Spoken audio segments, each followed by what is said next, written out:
What's up, everybody? It's your boy Rebel here, and for today's episode, we got the AUG SMG. Let's get into it. On your feet, soldier! We are leaving! So what's up? How we all doing? Hope we're all having a wonderful day today. So today we got the AUG SMG, finally tacking the SMGs after doing the MP5 and the MP7 a month or so ago. Finally glad to be hopping into what my favorite class in every Call of Duty is, the SMG class, and I couldn't have picked a better weapon to start with.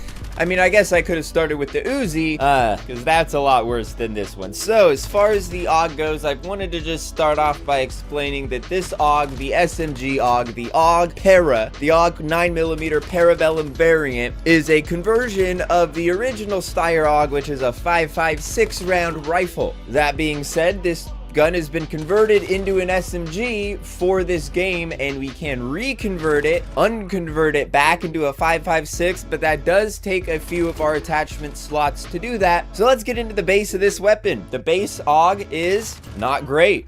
It's not great. There are better choices out there. In fact, every single SMG in the SMG class would be a better choice than this AUG, except the Uzi. The Uzi is worse. Now, as my notes say, and I wrote this down while just using no attachments on the AUG, this gun kind of sucks.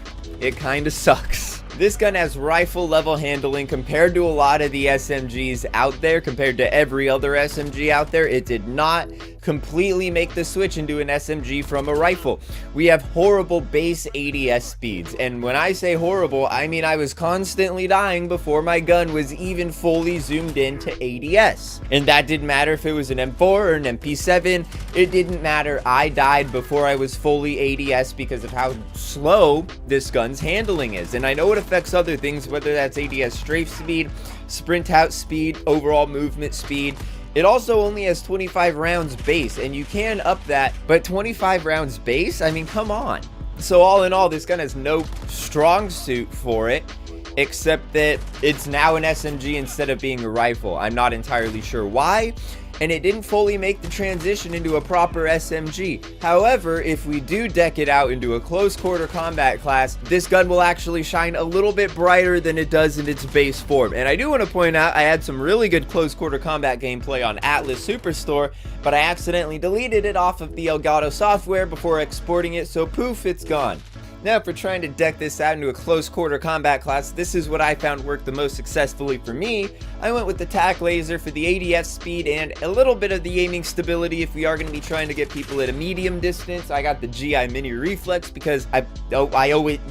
You should know by now. Come on. I also got the Forge TAC close quarter breacher comb. I'm assuming that's what CQB stands for, the Forge TAC comb stock, for even more ADS speed, because this thing has incredibly slow ADS speed and I just couldn't deal with it. Then we got the 32 round mags because the 25 just sucks. 32 is acceptable. It's what the gun should have been at 32 being an SMG, but because of all the conversions they had to make to it to get it into an SMG, it has 25 rounds. You need the 32 rounds. At least I felt like I needed them. And then on top of that, stippled grip tape. The third thing we are going to do to stack ADS speed onto here and just get it to actually be a proper functioning SMG. And with this, I was running around, I was running gun, and I was sliding all over the place. I was using this successfully. I was only occasionally getting beat at medium to long distances by the M4 and the Ram 7, and at close range by the MP5 and the MP7. Besides that, this gun was working pretty well for me, and I was taking down a lot of the threats that were standing in my way. The only thing is, even when you stack it like this, there are going to be better options out there with better guns that you can stack even better than this. Of course, you have the MP5 and the MP7, but on top of that, you also got the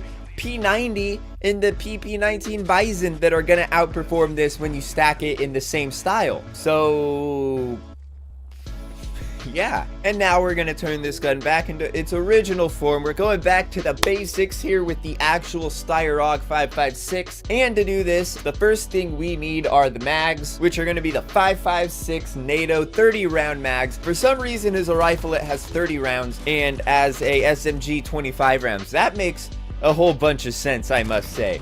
So we got the 5.56 round, which is going to give it the proper ammunition, and then on top of that, we want to go to the Integral 3.5 optic, which is a unique optic to this gun, and that is the optic that is based on all Steyr AUG 5.56s in real life. That is the actual scope on them right there.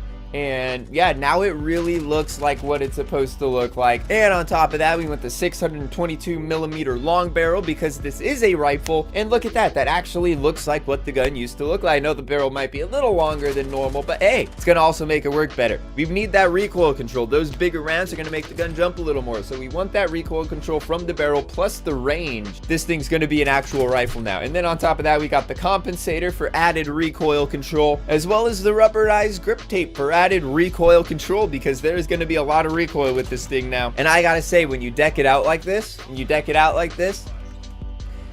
it's still not that great. It still sucks. If this was the base gun with the long barrel and the rounds and maybe the optic just stock on there, just base on there, then you could actually try to get rid of the recoil. I mean, I have the compensator long barrel rubberized grip, which should be helping with recoil, but this thing still hops around quite a bit. I could not seem to control it at long ranges, and I think that if you were to try to pick either stacking it into a rifle like this and using it like this, or trying to deck it out into close quarter combat attachments and making it a somewhat more feasible SMG, an actually feasible SMG, I gotta say, go with the close quarter combat class. It's gonna be easier to use this thing than as a rifle.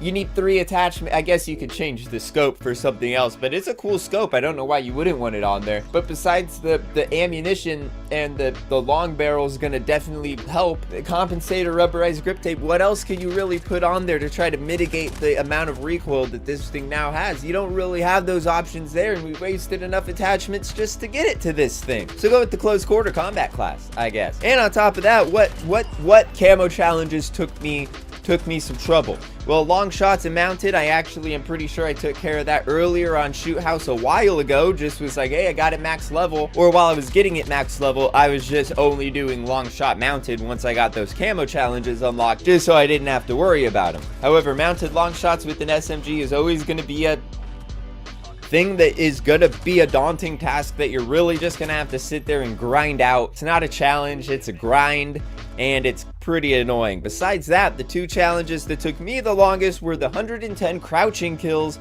and the 100 hipfire kills. Crouching, I mean, this is an SMG, so running and gunning is kind of going to be what we're supposed to be trying to do with this thing, not crouch duck walking really slow all over the place. It's run and gun, not crouch and slug. So 110 crouching kills, that is kind of annoying, especially considering when you're sliding, that counts as standing and not crouching. On top of that, you got 100 hipfire kills, another one that's just like, I don't really go for hipfire kills. I try to ADS so I don't miss my shots like a good player. I suppose besides that, you deck out the 5 milliwatt laser if it has a commando foregrip. Is it the commando foregrip or the merc foregrip that also does hipfire control? Yeah, you get those 2. That's basically all you can do.